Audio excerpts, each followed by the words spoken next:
Safety, our guest on the Silver and Black Show. And George, looking on the bright side, Stuart Schweigert has been all over the field this year, making plays. Talk about his growth as a safety in the NFL. You know, with playing time, JT, you get familiar with the nuances of the game. And what Stewart is starting to experience now is that he can recognize plays, he's reading routes a lot better, and he's taking proper angles on pass coverage and tackling. You know, you got to keep in mind, Schweigert was a great college player. He broke Rod Woodson's interception record at the game. You know, we've come close last. What is up, Raider Nation? I decided to go live because this past Dallas game. Well, here's the thing. Anybody can come on here and yell and shout and say the team sucks and say this guy's terrible. We're not going to do that today. What we're going to do today or tonight or this morning, however you want to call it, we are going to actually go through and dive into what actually got us to the loss. I'll be 100% transparent. Didn't watch the second half. It's actually on there, the second half. And then what's playing back here, I'm going to give a shout out to Raider Rob, who has the best collection of Raider games. This is actually the 2005 game against Dallas at home that we won, actually. Jay Lizard, thank you very much. I appreciate that. Thank you. So this isn't going to be, again, anybody can come on and say, because we lost it, the team sucks. Well, how about this? How about we explain why the team lost today? Not why they suck, okay, but why they lost. And that's one thing, I watch these interviews of players and coaches, and they don't say anything. There's no substance. There's no substance behind it. Well, we got to play better. No, really, you got to play better. Hey, we got to make tackles. We got to play hard. Is that something new in football? So I actually want to explain what happened. And again, I just watched the first half. All right. And it wasn't good, guys. It wasn't good, guys and gals. It wasn't good. But I will say this. Schottenheimer, go fuck yourself, man. You know what? His dad was a prick. When we played against him, he hates the Raiders. I don't like him. I don't know him. I never played for him. So I could give two fucks about him and his son, to be honest with you. The other thing is, CeeDee Lamb and George Pickens didn't start the game. Everyone's going, oh, wow, whoa, what's going on?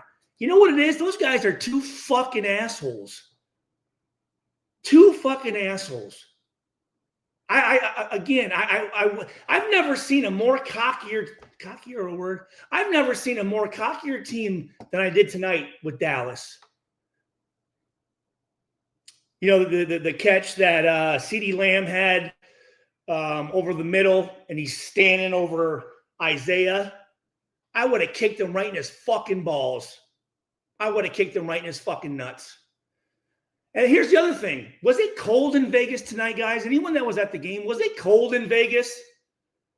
Because why are the guys wearing the cold shit that covers your mouth? We played in Green Bay back in 2006. It was negative. I think it was -1 degrees. Short sleeves. No, they're in Vegas, and I'm thinking these guys are fucking pricks. I said I wasn't going to get upset, but I just wanted to get those things out there. Schottenheimer, don't like him. If I met him, no big deal. I wouldn't go shake his fucking hand. His dad was a prick. Okay? God rest his soul. Hey, good coach. Didn't play for him. Don't give a fuck. CeeDee Lamb, pussy. Let me say that again. CeeDee Lamb, pussy. Okay? And George Pickens, I mean, You're not that good. You're not that good. I mean, for a 3-5-1 team, I would have thought those guys were undefeated. All right, enough of Dallas. Let's get into this game, okay? And I'm going to say this, everyone that's in the chat, I appreciate everybody. Got 14 people in here. That's good. If I missed something, I apologize. I have it on here, the new options. It's supposed to, can you guys see your comments down here in the bottom? At least Davis had his granddaughter in the box with him. Oh, that's cool. I didn't know that. Was that the girl who sung the national anthem? Or no, the drummer or something they were talking about?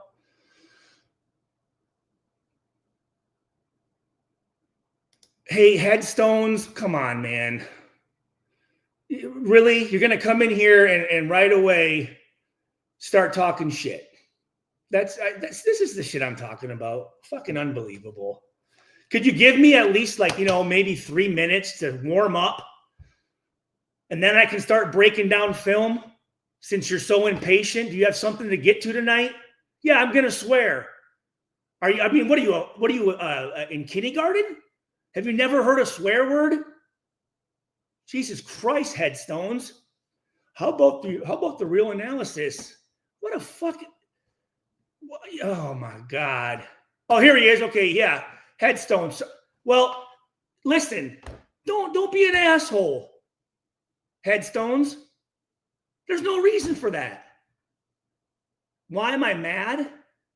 Okay, enough. Okay, I'm not even going to look at the comments. Let me get to the game. Why am I mad? Because you know what? I have passion for something. When you care about something, you get worked up about it. That's how it is. That's how it goes. Beeb Muff 2011. Nice fucking name. All right. First of all, I should have started with this. I want to say my condolences to Marshawn Nealon's family. We lost a brother, and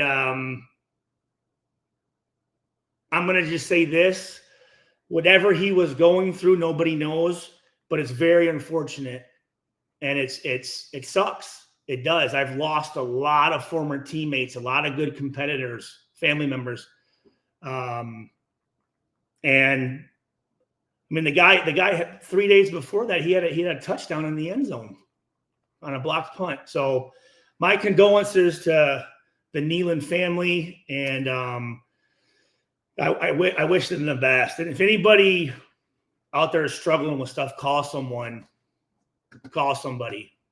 please. So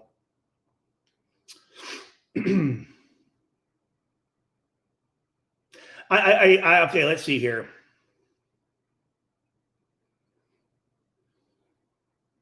So I think here's let me generalize this. We had opportunities. There were opportunities in the backfield to have interceptions. One being in the first quarter with number 22. He had a chance for an interception, I thought. I thought he could have probably caught that. But you can see that the other team's defense makes those plays. And for whatever reason, we can't get our hands on the ball with that. So, but the defense starts off 3-and-out. Great. Here we go. 3-and-out. We're rolling. Our offensive line, though, guys. Oh, our offensive line allows way too many free rushers. Just way too many free rushers. And the other thing is, with Geno Smith, there are receivers that are open. You know, if you were to stop and pause after 3 seconds during a play, there's guys that are open, and I don't know why he's not seeing them. I don't know why he's not seeing them. I do like when the defensive linemen get their hands up. Thomas Booker had a great PBU on Dak. Yeah, but right here in the first quarter, third down, Geno Smith had Michael Mayer on an 8-yard sit route open. He was open. Throw it. Get rid of it. He also had our draft pick, number 10, on a skinny post, and he had leverage on the safety, inside leverage. I don't know what he was waiting on. I don't know what he was waiting on. Get rid of the ball. Get it out. You know what? I respect Troy Aikman. I listened to what he's saying, and he said, get the ball out. Get it out. We have guys open. Now, great play. Crosby. 9 minutes, 11 seconds in the first quarter. Great blitz by Hemingway. Sack fumble. Oh, sorry. Great blitz by Landon Roberts. Sack fumble, we get the ball. Hemingway's the one, the rookie Hemingway's the one who recovered the fumble. We get the ball on the 15-yard line.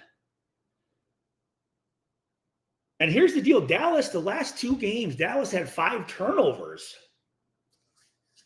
They were struggling with turnovers. So here we go. Team on the road.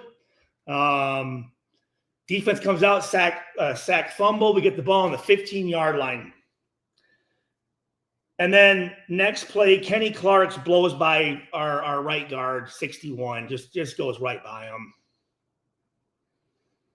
Just goes right by him. And then on that play, actually, Geno had Lockett. Lockett was open, coming across the middle of the field. Throw it! Throw it! Throw it! Throw it. But then here we go. We get defense comes out, we stop them, we get the ball back. 3 times they ran that little their layer routes. But we give them the fake, the stretch fake, and then we boot out. I think first one went to number 18, the receiver, and then Bowers, and then Thomas. And 1st and 10 on the 18-yard line. First play, and I don't know why are we throwing it to Genty in the flat so much? We throw it to Genty in the flat, we lose 5 yards. Now it's 2nd and 14 or 4 yards, 2nd and 14. Then we throw it, then we run the dice route. We throw it to Tucker, and guy made a great play on that PBU. But now it's 3rd and 14. And then our left tackle, number 70, Forsythe, gives up a sack. On that play, I'll say this. There wasn't much time for Geno on that play. I think I counted 3.5 seconds. But we go from great stop on defense, 3 really good fucking plays, good tempo, good plays, 1st and 10 on the 18, and we end up 3rd and 14 with a sack.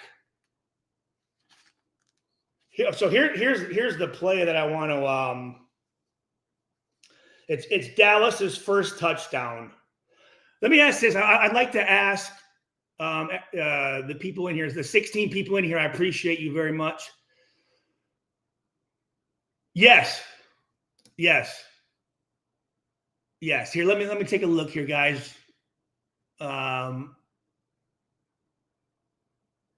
Yes.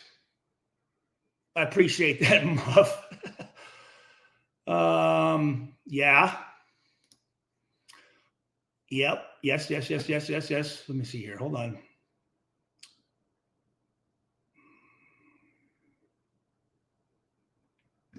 Dante Thor. Yeah, that's a good point. Yeah. Oh, Afakasti. What's up, brother? You know what? I was just thinking about you yesterday, man. I'm glad you stopped in, man. Hopefully everything is good. But do you guys remember the first touchdown with Dallas with CeeDee Lamb? Do you guys remember that? I want to while I'm drawing the play up, I'd like to hear your comments on who you think made a mistake on that play.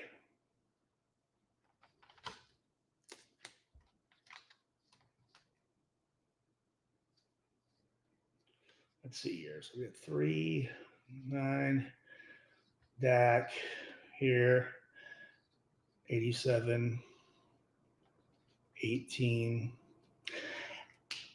And also, guys, I want to say this.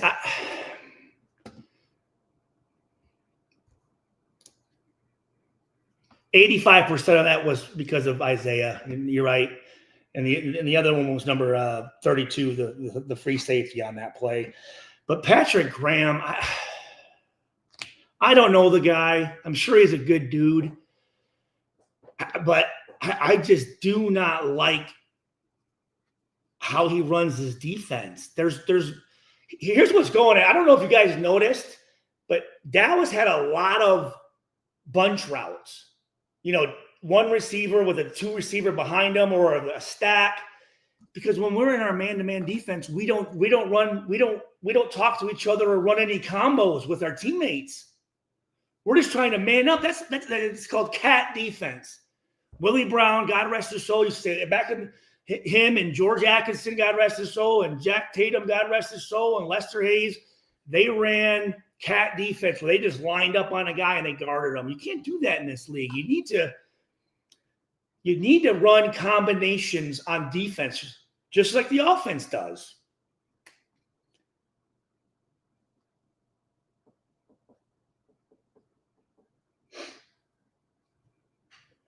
Just give me 1 second here. And I'm drawing up the first touchdown from CD. Piece of shit.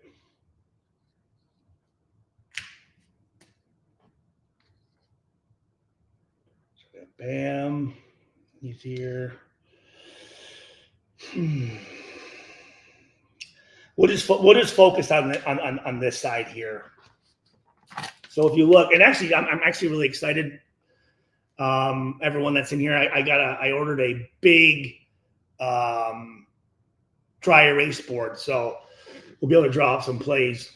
But here you go. 87, the tight end, who I think is a prick as well. He motions down here, and we're in cover 3. So in cover 3. Thirds, seam curl, thirds, linebacker, 11-33, and Mike. So here we go. So he's coming down. They're stacking because they're probably thinking we're in man and they're going to run, a man beater. But here's the deal. And forgive me, I don't remember everybody's name, and you can talk shit if you want, but I don't remember. 22, who is having a good year, but, guys, our corners and linebackers, they need some work. But as Palomalo's coming down here in curl flat, you got to take this seam vertical. And now, that's a technique that a coach needs to tell them. So, because what you do is you carry them to like 10 to 12 yards and then you drop them off. But here's the deal. Dak Prescott, if you're the middle of the field safety, because let's see, we were on the left hash here. He's backpedaling straight back. He needs to go right here to here now and then backpedal and read that quarterback. And Palomalo has to carry this vertical route. But here's the thing, 22, I don't know what he's doing. He's got thirds, right? So he's got 22s here, 32s here, and 36 is over here. Third, so you have 3 guys deep. 11, and 33 have the short stuff. He comes down on I don't even know if they play action or not, I don't remember, but he comes down on this play action when just get deep because this tight end was actually open as well. So what I'm looking at is it's a lot of Stokes. Thank you, Malibu. I appreciate that. Thank you very much, One Real. I appreciate you coming in here. Let me see here, guys. I am from Dallas, so I am a Dallas Cowboy fan. Okay. Well, I appreciate you pulling up, my man. You can't survive in base 4-3. No. Need to create simulated pressures. Graham tips is yes. Ferguson.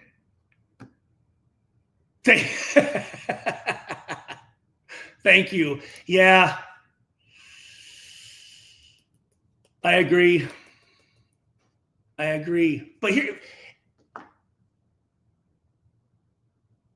I look at it and I don't know if it's, I mean, obviously again, if you're starting in the NFL, you're a pretty good football player. But we're not helping ourselves. We are not. It is hard enough to stop an offense when you're playing your defense perfect. Now add in there, you're not, it's just like anything, any profession that you're in, right? You have tools. A mechanic has his tools. A carpenter has his tools. A surgeon, a doctor, they have their tools. So when you're on defense, there are certain tools that you can use to help you out there, and we're not utilizing them. We're putting ourselves behind the 8 ball. And it was definite tonight. And then you can see the other team go, okay. I see what they're doing. So they're putting their guys in positions to make them successful. We are not. We are not, unfortunately. And then I don't know if you guys remember, but after that touchdown, it's our first play on offense. They run that little play action boot, and Geno has a chance. He has time, has a chance to throw it to Trey Tucker, and he just wasn't even close. I mean, it wasn't even close. Again, get rid of the ball. Oh. No. And this is the okay. So this is what I'm talking about. If you give me 1 second here, if you're patient, please. The play where I was talking about CeeDee Lamb standing over Isaiah. I'm going to draw this up real simple. So remember I talked about how they're running combination bunch routes, okay? And this was a big play. That 9 minutes in the second quarter. Dallas is on the 36, on their 36, 3rd and 4. We stop them. We got the ball back with good field position, and it's nothing to do with the player's talent. All schematically. Schematically? Might have made that word up, but so here you go.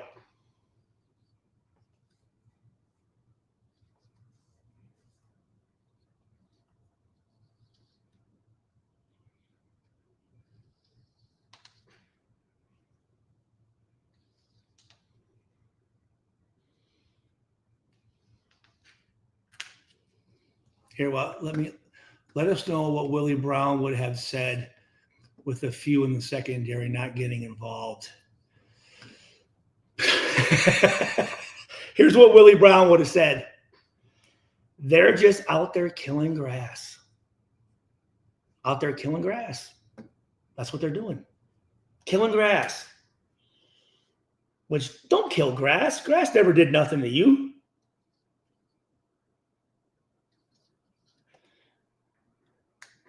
So here we go.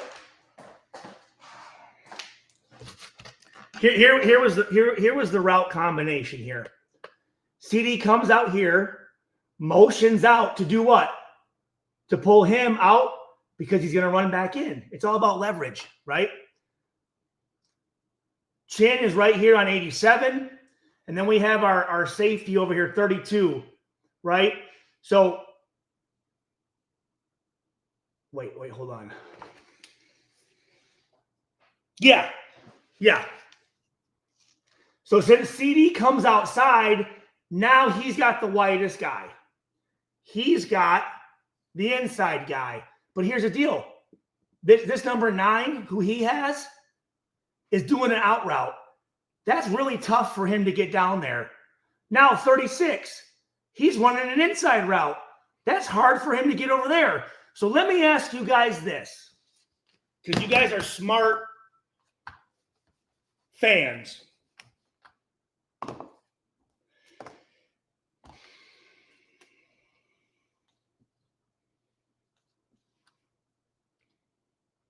So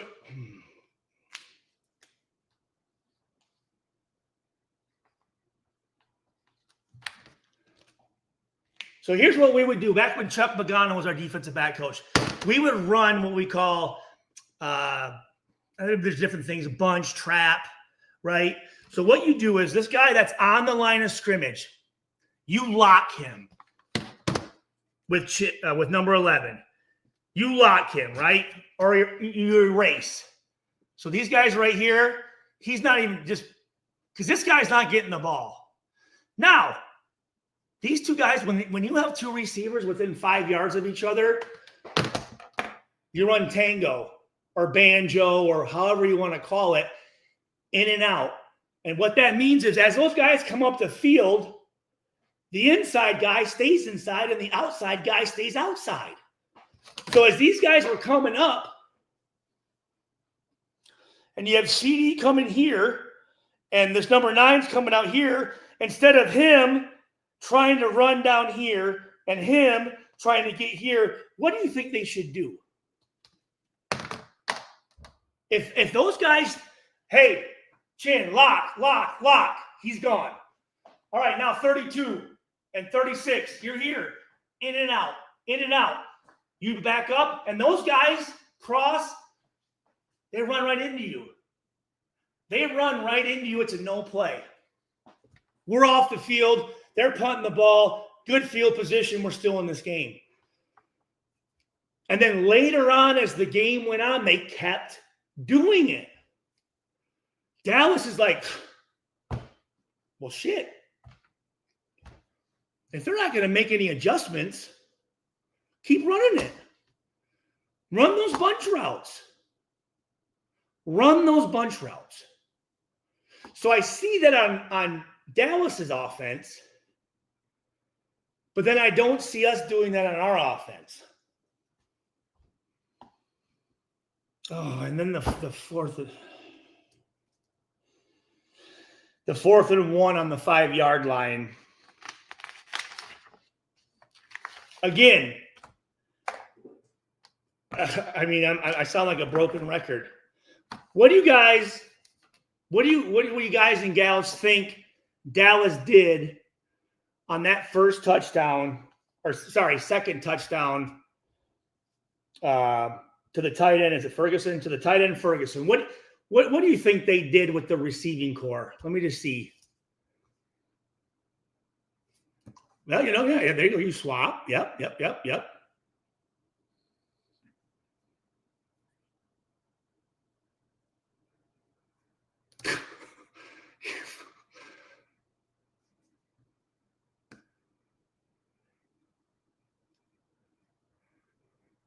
I just want to ask you guys what I've been talking about. What do you think their receivers were they close to each other or were they far apart? Yep. And it was a complete play where they took what our defense does and said, okay, let's draw this play up according to what their defense does. So here you go. And it was a good play. But let me just draw it. And again, it goes back to schematics, not talent, not toughness, not even the guys not being smart enough. It's our scheme. It's so fucking vanilla. Defensively, people, defensively. Yeah, no, I read comments as when I can. Forgive me if I'm missing comments, guys,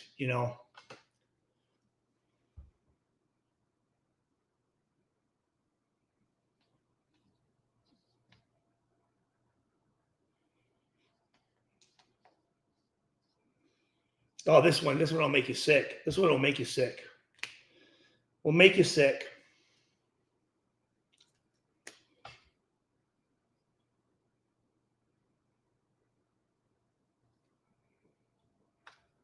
Also, one thing that we do too, I feel this is it was something I struggled with. When we get down inside the 15-yard line, I feel our safeties are too deep in the end zone. They're playing too deep.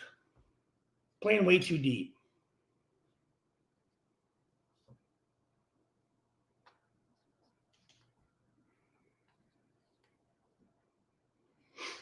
Okay. Oh, yeah, this was weird. I don't know if you guys remember this, but on that touchdown, so post here, running over here. He's coming up. He's coming around. He's coming right here. So we were actually in zone on this play on the again, this was in the second quarter on the I think the 5-yard line. Yeah. 4th and 1 call. Again, we can stop them. We get the ball back. They don't score. That's huge. That's huge. So here's what we got. So we're playing third. So he's over here zoned. Here we go. This safety's coming down. He's got middle. He's over here in this area here. So this linebacker. Okay. How many? And here's what they did. You see this? You see this running back right here? They motioned him out here. Okay. They're motioning him out here to do what? To make this linebacker get wide so that they can come in the middle, right? So what this backside linebacker needs to do, because look at this. We have 1, 2, 3, and then for whatever reason, Butler dropped in the same position as 33. So we have 4 guys on one dude. One guy. Everybody should bump over. He bumps. This guy comes up because this guy's just sitting here, and Butler drops over here, and the middle of the field safety was too deep. It's an easy pitch and catch. But they need to talk to each other through film study. Again, these guys are bunched because they're thinking they're probably going to be in man. Well, we ran zone, so they take this guy, shoot him out here, and then 22 again comes down here on this guy when that's 11's job. You get deep. But instead, he pushes over here. And again, so we have 1, 2, 3, 4 offensive players on 3 of our defenders. And then over here, we have 1 receiver and 4 defenders. That's the game that coaches, that's how it's a numbers game. And when you see quarterbacks coming up and audibling, switching sides to run, it's because one side, we outnumber them. The other side, they outnumber us. Let's not run over there. Let's go over here. Quarterback, 4 guys on 1 receiver or 3 guys on 4 receivers. What side are you looking to?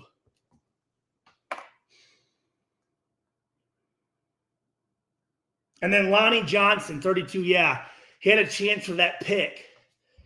It would have been a great catch, but we got to make those plays, and we're not making those plays. We're not making those. And then we have the interception. Kenneth Murray tipped to Bell. He caught the pick, right? Their guy made the play. And then you have the penalty with Kuntz and Holmes. Here's the deal. When guys grab, Holmes grabbing, it's lazy defense. Play with your feet and your body, not your hands.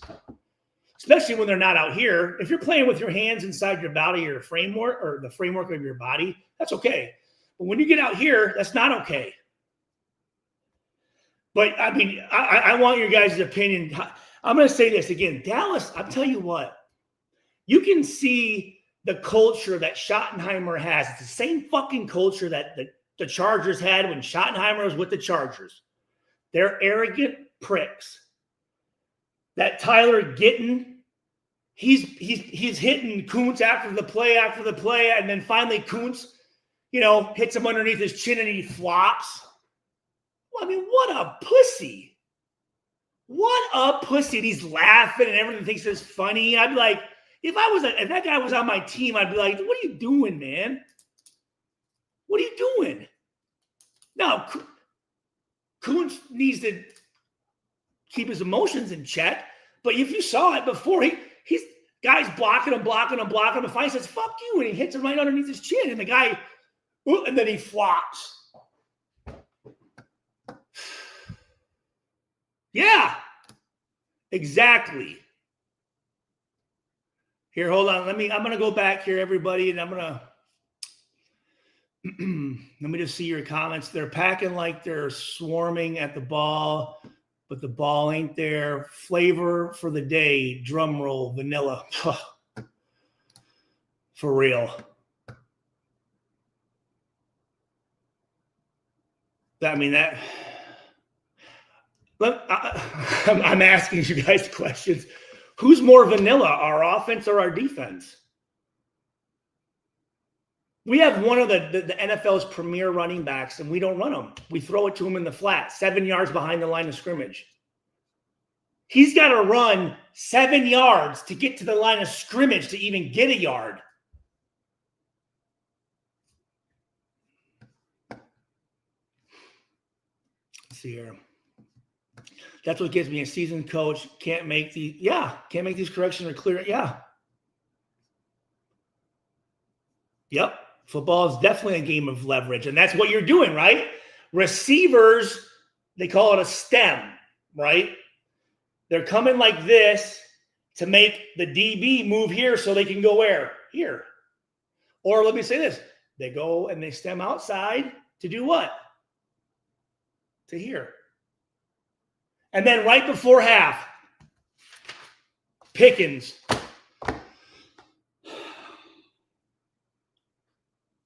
One minute, 12 seconds to go. He did the oldest juke move in the book. I saw it coming. If you're running down the field, are you going to do this? Are you going to do that? Are you going to look over here towards the sideline? No, you're going to look forward. But he's doing like this to get our guys to do what? To go outside, and he goes and cuts in. And 32, his hips are too parallel to the line, to the sideline. So he's running this way, and he's begging that guy to cut back. So here you go. I talked about 3 touchdowns, and then I'm opening it up to you guys. 3 or 4 touchdowns before half. What, 3, 4? Technique. Bad angles, bad eyes, bad leverage, getting too deep, not utilizing the tools in your toolbox. One thing that made Chuck Pagano so great was he goes, guys, listen, yeah, we have calls, a man defense, a cover 3, whatever the hell it is. But once they line up, you guys play your plays within the defense, and that's what we're not doing, and we haven't done it under Patrick Graham in 4 seasons. Either he doesn't trust those guys to be able to talk to each other and run combinations, or he's not teaching them it.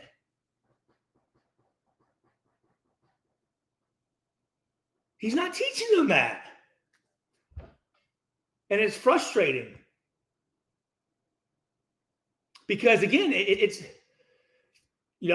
opportunities for 2 interceptions. One in the first quarter by 22, one in the second quarter by 32. We drop them. What does Dallas do? They get it. Now, again, Crosby, sack fumble, great play. We pick it up.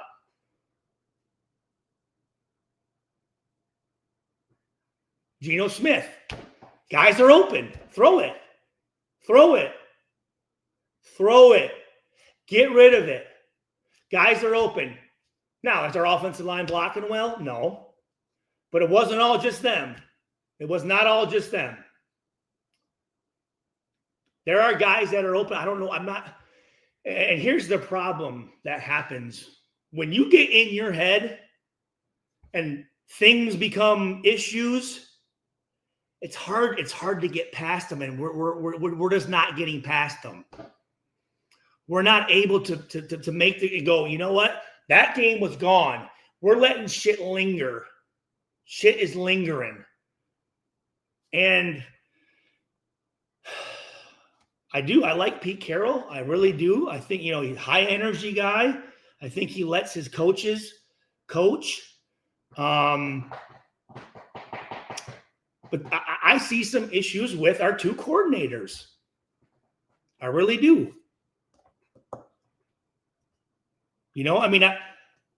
I don't know Chip Kelly. I know he's got success. He's wherever he's been, he's won. So I'm assuming he knows what the fuck he's doing. But I don't feel like he's opening up the playbook for our offense. Because again, I don't think he trusts the guys. So then I think about it. Are our guys not smart enough? Are they not capable to do multiple things pre-snap? I gotta think these coaches know that, but then why are they not doing it? Why are these players not doing it? There's no pre-snap communication on defense. I did see Geno seeming to check some stuff, but then we have our offensive line issues. And then we're not giving the ball to Genty.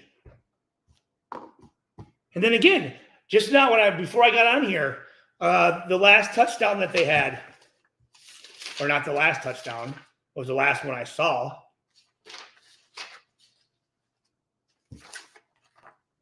Kelly, he's on the goal line. He's guard number 18 or 19, whoever the fuck he is. I don't even know who the guy is. And the ball snapped, and his head's looking inside here at the quarterback on the 2-yard line. I don't care if you're playing zone or man. You don't have enough time to look in there. You're not responsible for the run. There's 10 other guys down there for the run. Okay? Quickest route is an in route. I get that. But you need to look at if you're football is I don't want to call it a simple sport, but it's a sport that gets very complicated very quick, and you need to go back to the basics. If you have a guy that's the guy you're guarding, where should you be looking?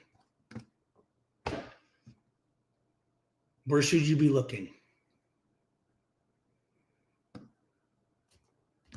Kind of simple. Let me see. Still pissed about last Monday. We got embarrassed on Monday. And there's no reason. How are we going to win? Because we have a bad defense and offense. Everything isn't working.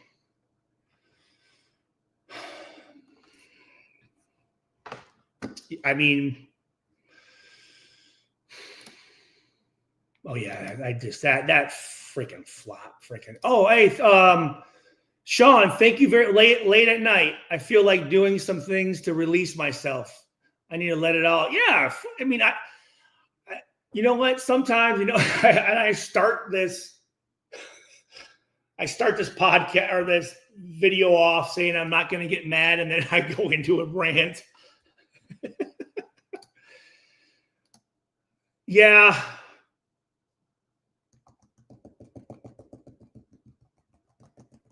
Brock Bowers is Brock Bowers. He's always going to play good, but our offensive line, man, is we got some good tight ends though. We do. We got 3 really good tight ends, and we do have good receivers. We're just not.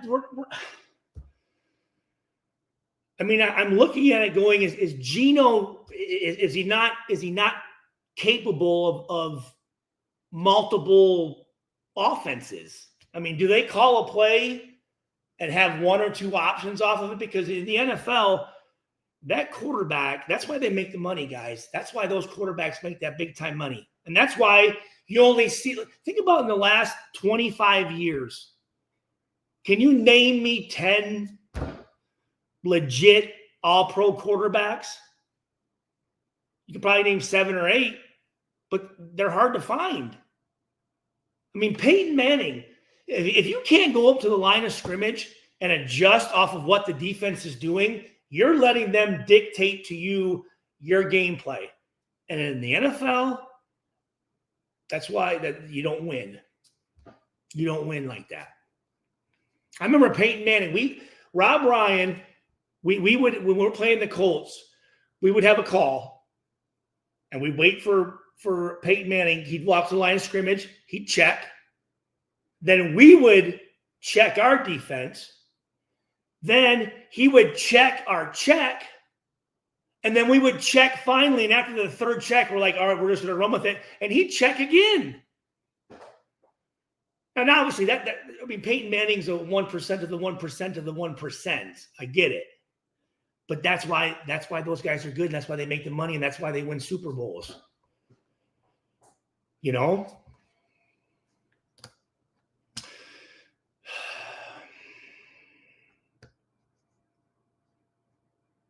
I gotta say, our corners are not. They're. Let me put it in these terms.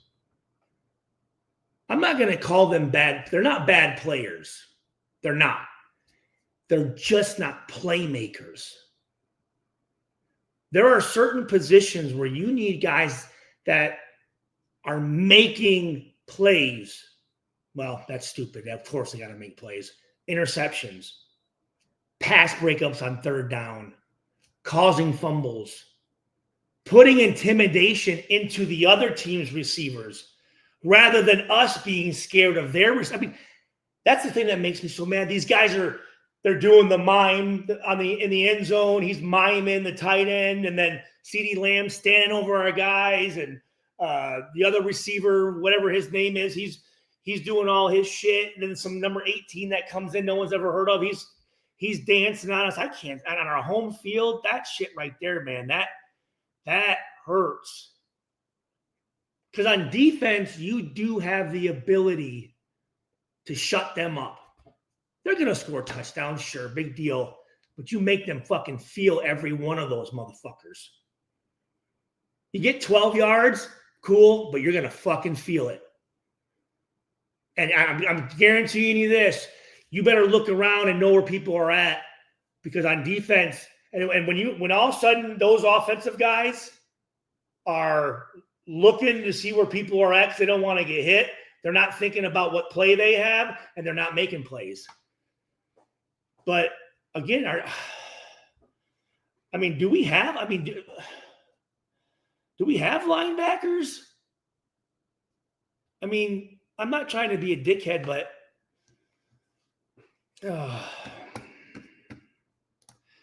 Geno Smith can't throw the ball. He's man. Our wide receiver room is not our answer to make some sense in the play calling. No, you're right. As soft as soft serve. What's it doing here? Stop. 6 carries, 7 yards. I mean, what did we draft them for? It's just take away all the X's and O's and all the audibles and stuff like that. Just make it simple. You draft a fucking number 6 or 7 pick or whatever he was, and then you throw balls to him in the flat. The guy's got one play over 20 yards this season, and I think he led the nation last year with like 25 or 26 plays over 20 runs over 20 yards. You got to get running backs need to get warm. They got to get lathered up, man. You can't just expect them, you got to create this rhythm. But they're throwing, and again, it's not like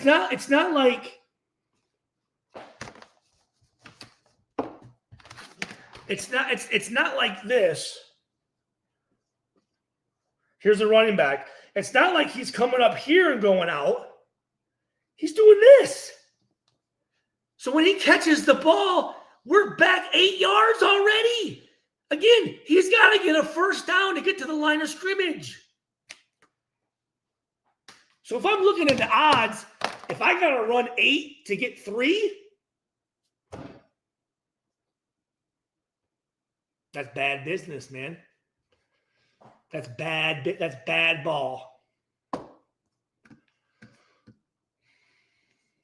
That's bad ball. I heard Genty is hit in backfield 80% of his carries. Well, I mean, that's true too. Yeah, George Pickens. Yeah. He had them shook out there. He was walking around like he owned the place. And I would say this, and I know it's been an issue, and I've really been patient with it, and I've been silver and black all day long, but it sounded like we were in Dallas. Did you guys notice that? Like it sounded like we were in Dallas. It really did. It really did. Lack of aggression.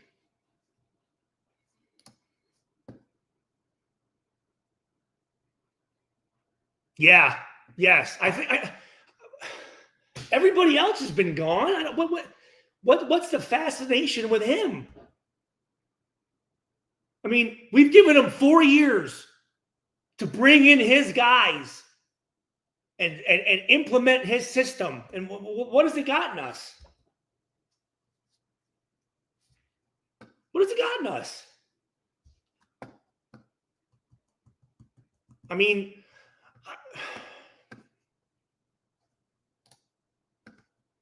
it seems like the guys are taking direction from Max, but once Max is up on the line, that makes sense, Maz Dog. I did see them. I did see communication there. You're right. Until the snap, and then the guys are guessing. Yeah. Here's something, and forgive me, everybody, that I appreciate the 33 people that are in here. I really do. Forgive me for not getting to your comments, man. I apologize. My brain's a little fucked. First touchdown. Okay, CD Lamb scored. Yeah, yep. Stayed in his zone by the sticks, ignoring CD run. Yeah. So I probably didn't address it, and actually Troy Aikman addressed it because fuck, Troy Aikman's a Hall of Fame quarterback. But when you're in that curl flat area, it is an adjustment if that curl flat guy, which is Isaiah, if you have to cover the vertical. Because technically in that defense, you drop him off at 12 yards and the middle of the field safety picks it up. Well, number 32, again, was backpedaling instead of going right to the middle and then reading that quarterback. So, I mean, I'd have to know what the scheme is. If that makes sense to everybody. Oh gosh, forgive me, guys. Here, I want to see. You can't win with this roster, no matter how. But okay, so okay. But that's the other thing. A coach's job just isn't supposed to be just X's and O's, right? In the pros, well, I guess even in college, you recruit. It's you're going out and finding talent to fit your system. Well, what are we doing? Well, forgive me. Chip Kelly, our head coach, forgetting his name, our head coach, Greg Olson, they have to deal with what we have right now. But not Patrick Graham. 4 years. This should be his guys. So if we don't have the talent, what are we doing? Who are the defensive scouts? Who are they scouting? Who are they drafting? Who are they picking up in free agency? We're just, I mean, and I gotta believe this. I love Mark Davis very much. He lets his guys do their job. Hey guys, you know what? I'm going to provide you with the best facilities. I'm going to provide you with the money that you need. Go do your job.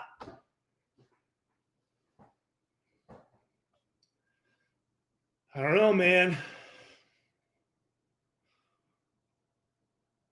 scouting and getting the proper players is just as important as what you know football-wise. He was supposed to cover the flats. Slimeball, what? Forgive me. Pete, jeez, Pete. Is that what you think? I haven't heard that one. I mean, again, what the fuck? I don't. What do I know? I don't. I know. I know this. I know that.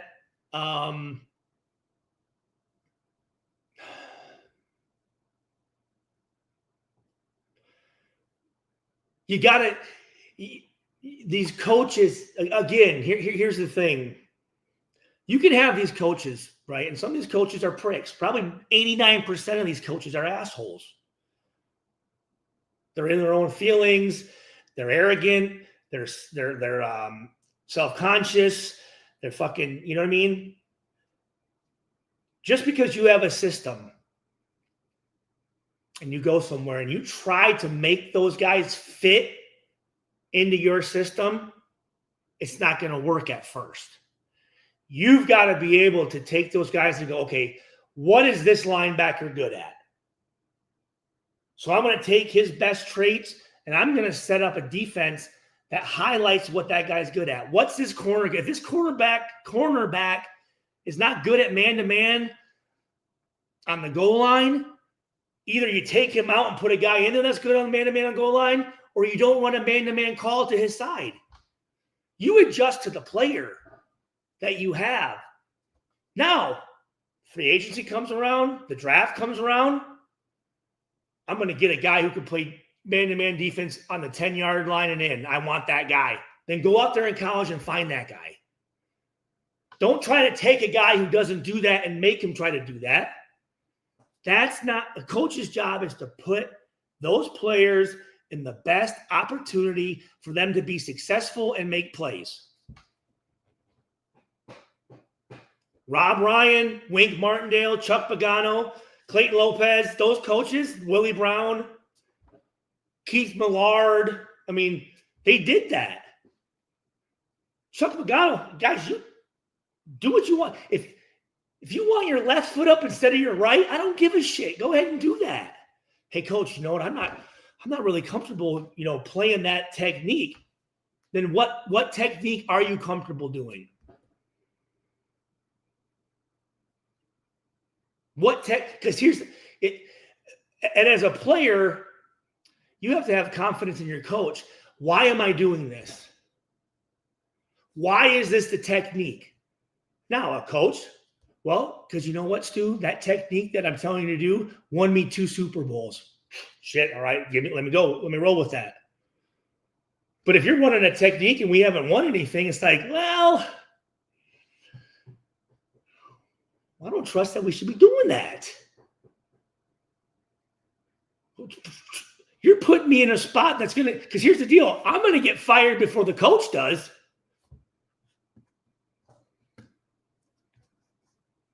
You know what I mean? I have a hard time believing out of 160 old linemen. Wait, hold on. I have a hard time believing out of 160 – we got 156 to 160 in talent. Forgive me, Mazdak. I'm not sure what that means. You don't hire up.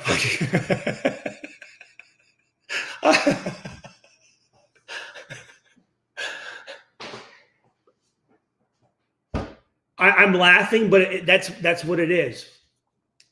But again, you have these NFL these coaches, man. And it's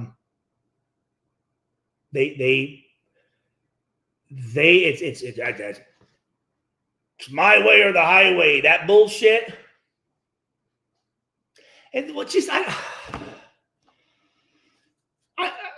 go back. You know, at first I was a little upset with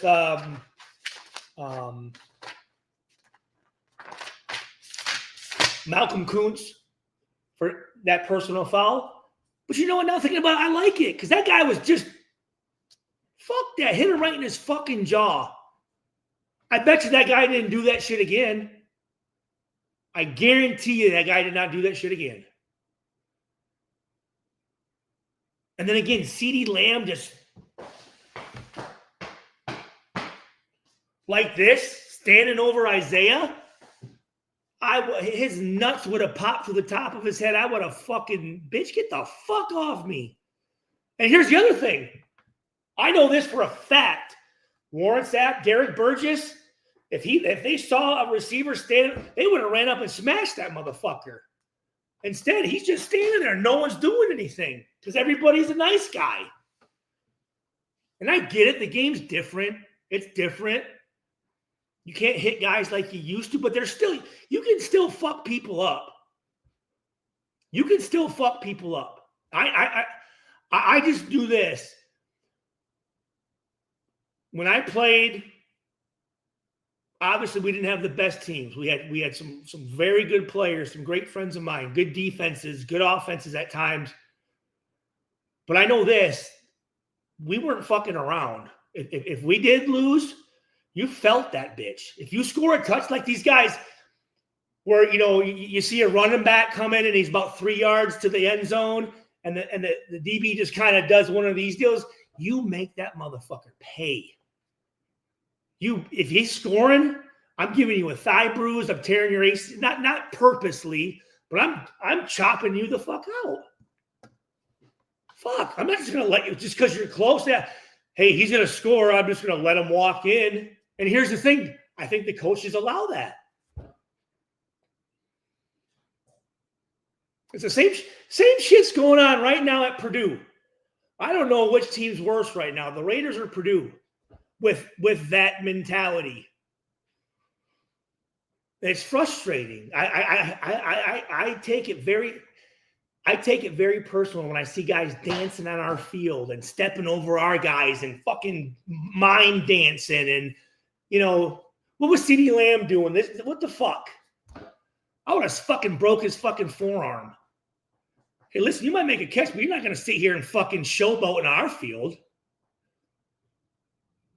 And that was, I don't know if it still is, that was what the Raiders were about. That's what Al Davis and Jim Otto and Jim Plunkett and George Atkinson and Fred Biletnikoff and Lester Hayes and fucking, the list goes on. You think those motherfuckers were letting guys fucking do this and fucking stand over them and fuck no. I know Charles Woodson wasn't. I know Derek Burgess wasn't. I know Jerry Porter wasn't letting fucking DBs hit him like that.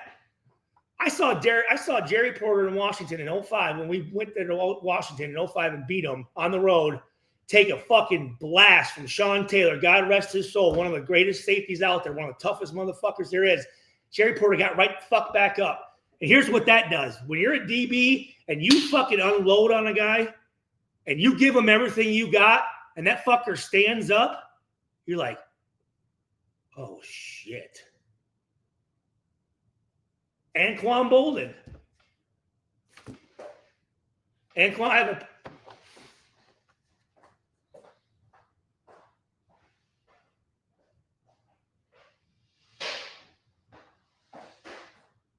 Right here. One of the 2 games we won in 2006.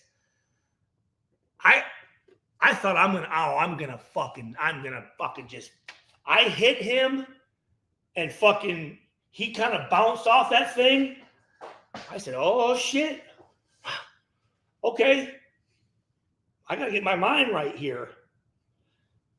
I gotta get my fucking mind right. Them running backs, those running backs should be fucking pissed. Get off my legs. Stay off my. No, you hit them right in the you dent their fucking shins back. But I don't know. Fuck. It's and again, guys, shit. Funny how JPJ can't be at center, but yeah. Exactly, Boogie. No, I mean, That's what I don't. That's what I don't get. I don't.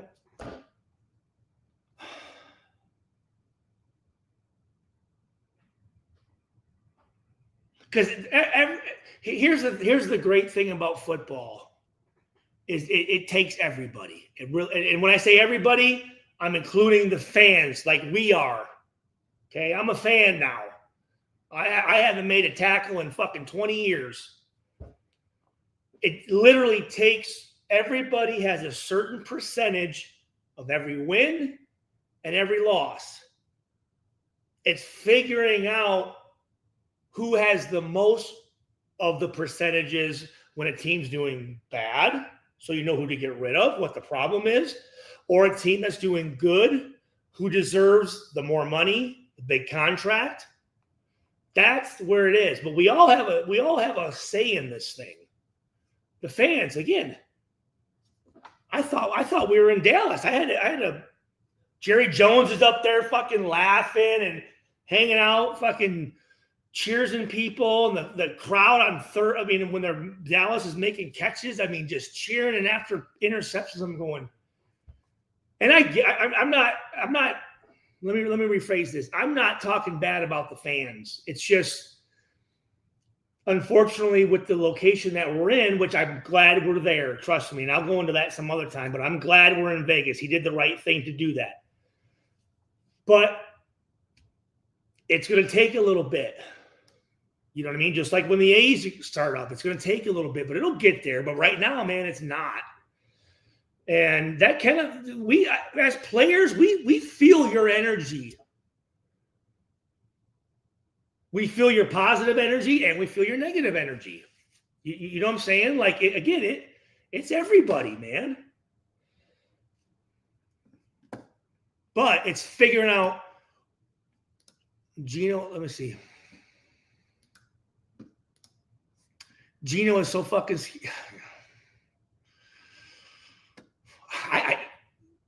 On the flip side of that, Boogie, I don't know how much the receivers are trust him. I think it goes both ways on that one. I think. I don't know if they really trust him. Like, oh man, motherfuckers. Shit. But it's just. I don't know. And let me ask you this. Do you guys see anybody on the sideline just ripping a motherfucker's ass? Pause. Do you guys see anybody on the sideline yelling at somebody? Because I know this. There were games where Randy Moss would come down to us and go, guys, what the fuck? Or Warren Sapp's going over to the offense going, guys, we got to go. Come on. Come on now. Let's go. Or Shane or Seabass is coming up. Stu, we got to go, man. We need to fucking play, man. I don't know if I think everyone's just, hey, man, cool, you know, no big deal. I still get my check. No one's really giving me shit. So here's the thing. I mean, for all you that are parents out there, and for you that aren't parents that will become parents, you to change a behavior, you need to do something that changes that behavior. That sounds stupid. If you want to change that, if a kid keeps doing something that you don't want him to do, is he going to stop doing that if you don't tell him not to do it? Or maybe if you embarrass him a little bit? Or maybe you put a little fear into him a little bit? Hey, listen, motherfucker. You're about to lose your job if you don't get your shit right. But here's the deal, coaches. Coaches are not all of them. Majority of them are pussies too. They're scared to tell somebody, "Hey man, you need to pick up your game." Instead, "Oh yeah, you're good. Don't worry." And then all of a sudden they cut you. You're like, "Fuck, man! I wish you would have told me. I thought everything was cool. I didn't know I was doing something wrong." So, what is this? Powerless against Yeah. Reinforcement. It doesn't feel like there is any leadership on the sideline. I've been saying that for years.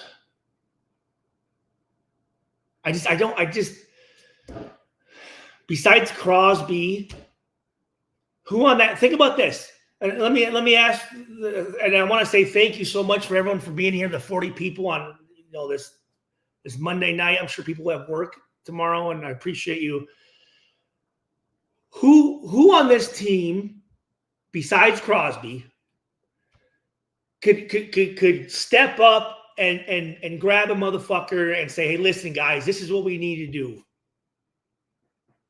I mean, Gino maybe could have in the beginning of the season, but besides Crosby, who?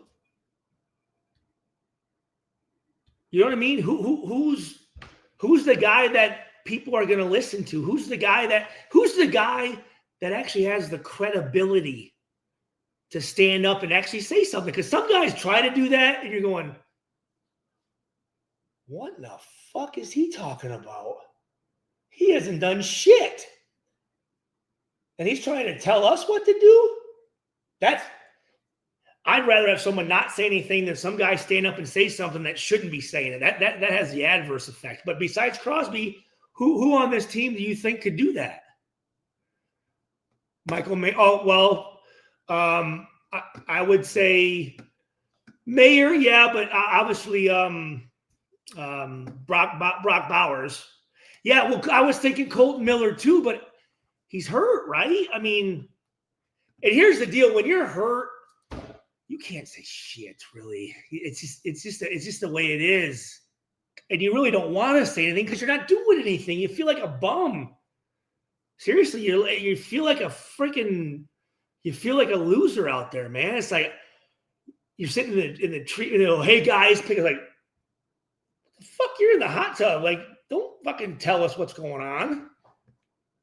But I thought Colton Miller, Adam Butler. I like Butler. I do. You know what though? But here's the deal, Dot. He's earned his stripes. He's earned his stripes. So he definitely he could have said some shit last year. I bet I'm assuming he probably did, but he's it's still a little weird. Right now, he should be cussing motherfuckers out. He should be cussing motherfuckers out. I don't care if Bauer's a second year. If you're right. No, that's exactly what. Yeah, I hope JPJ. Yeah. What did Malibu say? Sorry, forgive me. What did Malibu say? Forgive me. Oh, okay. Yeah. You either coach it or that's Troy. My brother's name's Troy. She went to San Jose State. Jeff Garcia, a great San Jose State Spartans, along with Courtney Anderson. You either coach it or you allow it.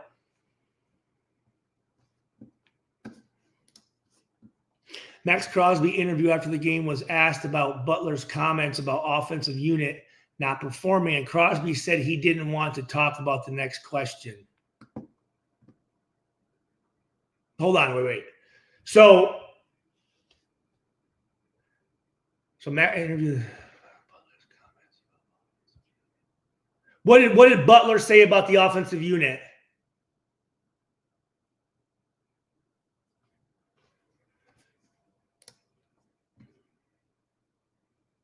I see a lizard. Well, yeah, what did he say about the offensive unit?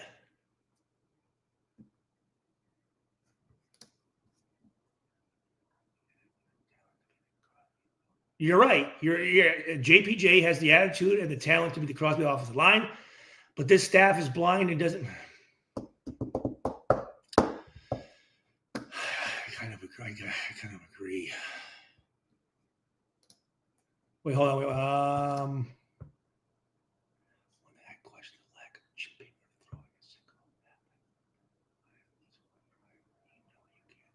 Sorry, I'm reading it by myself.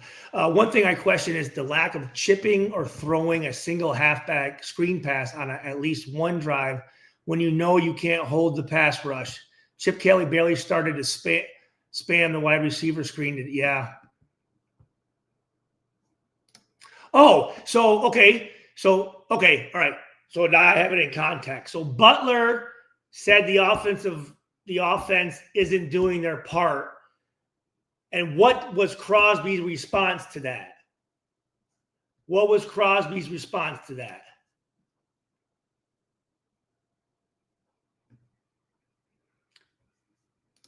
Here we go. Yeah, Butler, that everyone knows what's going on and that the defense is tired of carrying the load. I mean, Stu, do we need to blow this up to a hard reset and start again? I don't think so. I mean, how many we gotta at some point roll with it and let the shit. You gotta cultivate it, right? You gotta let the shit breathe and let it grow. And we gotta at some point go, let's let this thing work itself out. You know, I don't want to. I don't want to. I do like this. I do like the coaches that we have. I do, and I do like some of our players. I do. I mean, I like our players. I do. There's just things that need to be tweaked, and see, that's the problem. That's the fucking problem. That is the problem. Crosby should be going, yeah, motherfuckers, get your shit right. You're fucking up the church's money right now. Got that quote from Warren Sapp. You're fucking up the church's money. Get your shit together. Call somebody out. Because otherwise, if no one's getting cussed out, they may not even know they're fucking up.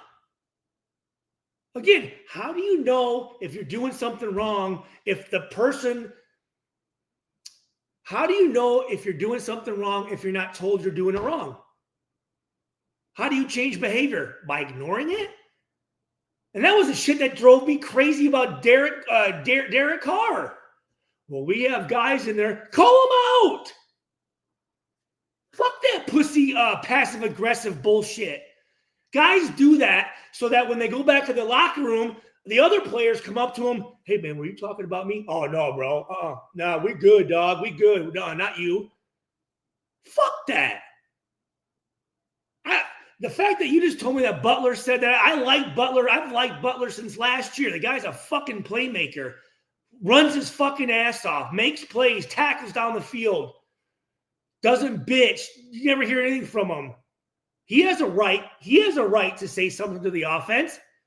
And then here's the perfect time to fucking join as a group and have that unified stance as a team. And Crosby says, no, I'm like, bro.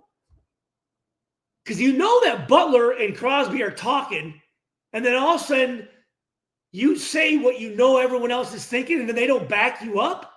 That's when motherfuckers start to split. That's fucking horseshit. That is fucking horseshit. That's fucking that is pussy shit.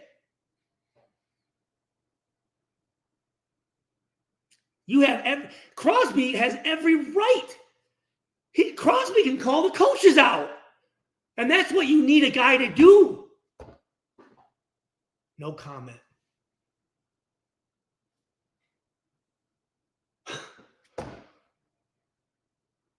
I mean, what the fuck?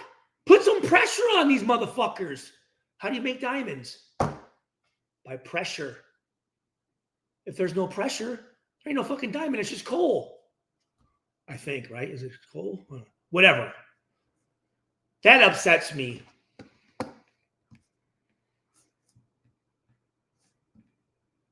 That's a problem, guys and gals, if there's gals in here. That's a problem.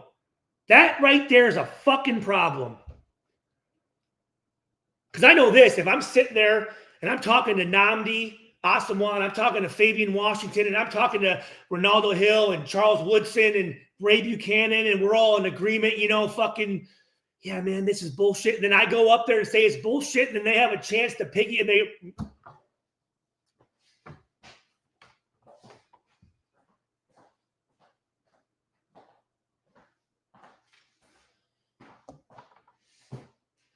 That's how you lose trust with your teammates faster than anything.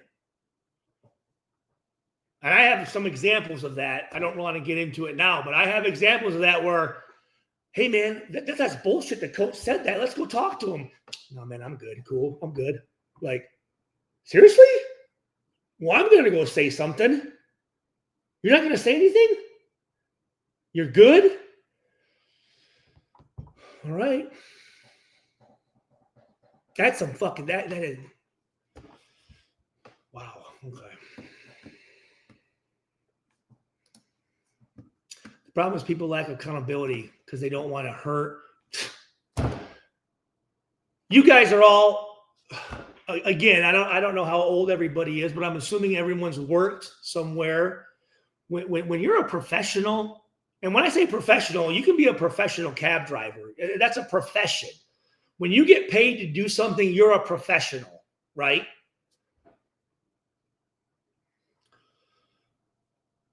Feelings should not be involved. That's the fucking problem, is people get so sensitive. It's like, listen, I'm not attacking you as a person. Don't catch feelings. Okay? We're talking about the job here. You're not going to hurt my feelings. I need you. Here's the other thing. If I'm out there fucking up and all my teammates know I'm fucking up and they don't want to say anything, do you think that's good? I'm walking around, hey, I'm straight, but I'm fucking shit up. No, I want someone to grab me and go, hey, listen, motherfucker, dude, get your shit together. And I've had that happen before. I've been in games where and all of a sudden someone's like, Stu, what the fuck are you doing? I'm like, what do you mean? They're like, you're playing like shit. I am? Well, fuck, thanks for telling me. I didn't know. I'm going to get my shit together. Or in practice, someone's fucking around, you go up and you fucking lay them out. Wake their ass up. I remember back in high school, coach grabs my fucking helmet. Stu, I'm going, oh shit, I got my shit together. The only reason I knew that, though, was because someone fucking told me.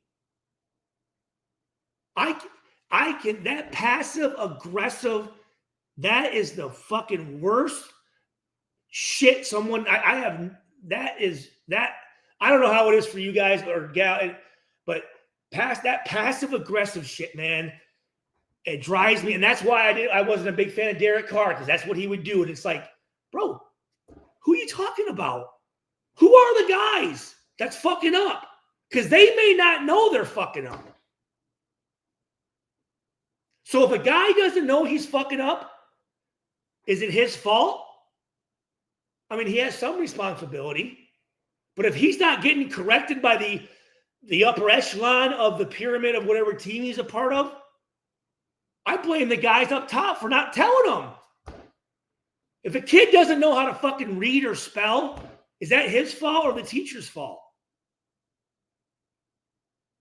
No comment.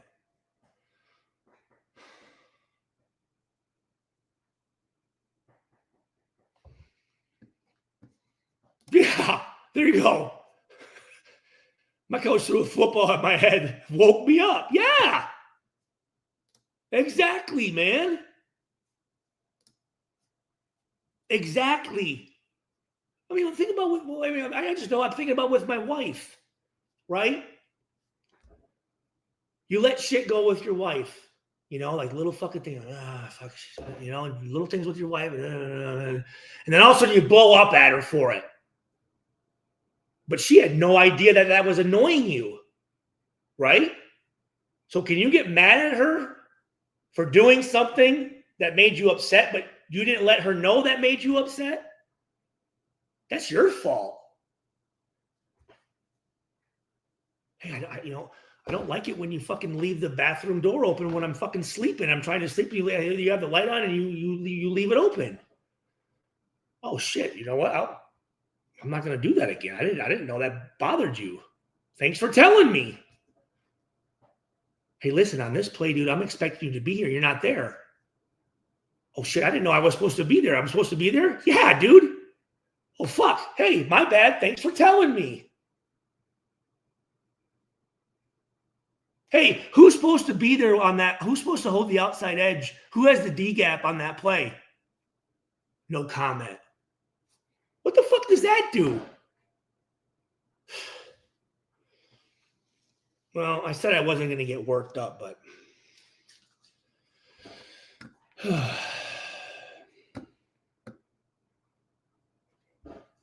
no, that's just...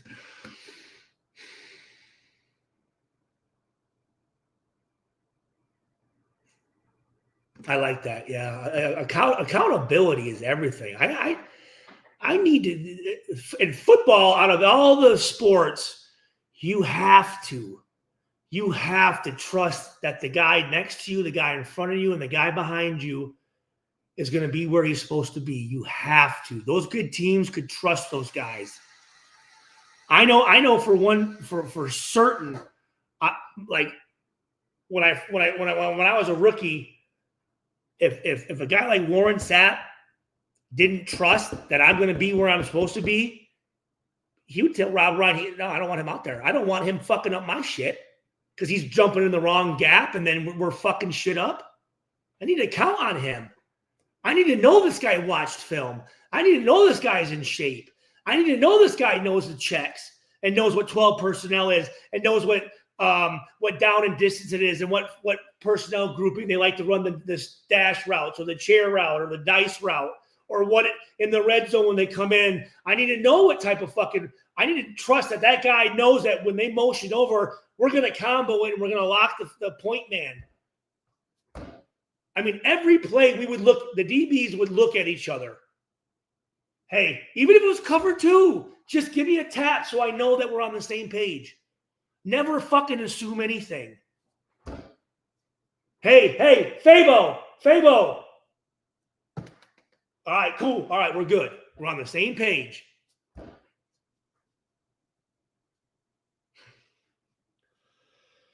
Well,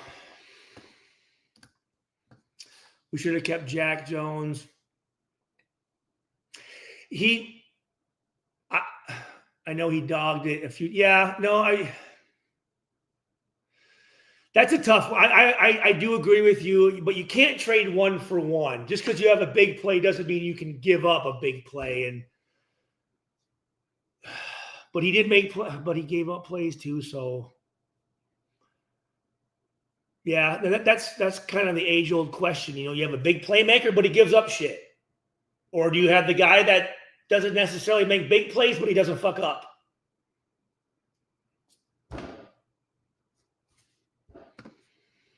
You know? Well, listen, guys, I appreciate everyone for being in here. Actually, went a little bit longer than I wanted to. Hopefully, everyone had a great weekend. Thanksgiving's coming up.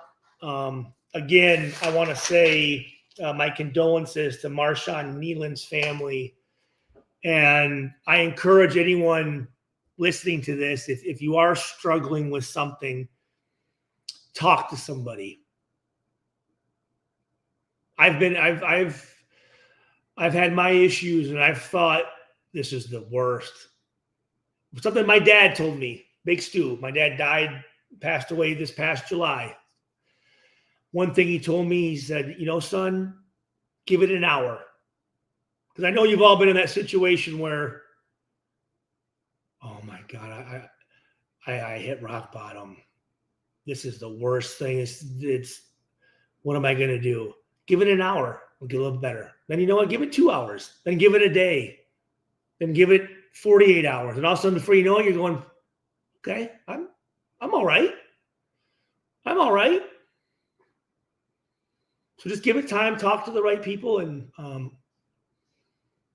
just talk to someone, But anyways, I appreciate everyone coming in here, man. This was awesome. Thank you, everyone that's in here. You're absolutely right. This is therapy for me, to be honest with you. I needed to come on here and I haven't been on in a while, and I have some tests coming up for the NFL concussion thing, and it's stressing me out. And I'm like, you know what? I got to come on here and talk to my nation, man. I love you guys. Fullback Ole Miss. It's literally his dual threat, especially to block. Yep. I love you guys. I love the nation, and I'm going to end on this. I try to always end on this. Positive. Let's be. I know it's hard at times, but let's be positive. I believe in positive energy and putting that out in the universe. If we're negative Nancy's and we're cussing, what you need to at times, but let's cuss, get it out, and then let's move on. And I would assume none of those guys want to lose. I would hope that, right?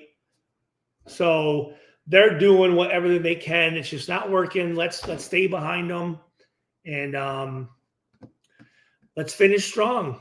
But I appreciate you guys. Love you guys. Go Raiders. Oh, everybody! I put a little video on the back end of this too, so check it out.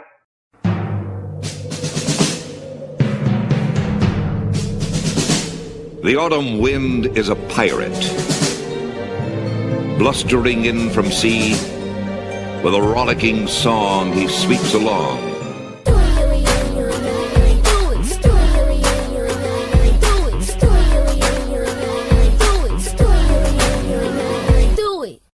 Why they gotta say it like short? You know they can't play on my rich bitch, turn it to my side hoe, cause the money long like the arms on Rondo. 4-door Hondo, feeling like a Lambo, doing donuts with my eyes closed. When my top drop down, middle fingers out, screaming out loud, how you like me now? I'm a young stunner, straight from California, ayy. Tell your girlfriend, juice box, catch a fly. Thought I told you I'm a California stunner.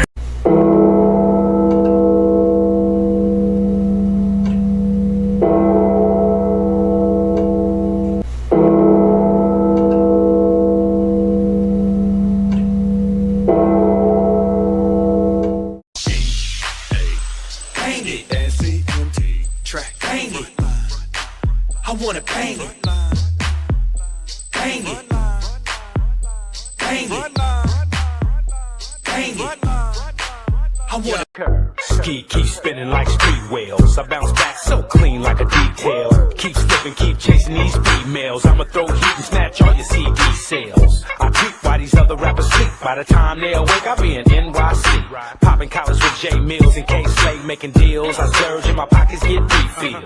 Keep clubbing, keep flossing your ice. Roll the dice, fool, gamble with your life. And by the time you figure out you crashed out, I'm in the business. All right, I can't deny it. I'm an East Bay rider. You don't wanna mess with me. EAC incorporated the IMG and LACPT. Tell me when to go. Tell me when to go. Tell me when to go. Tell me when to go. Tell me when to go. Tell me when to go. Tell me when to go.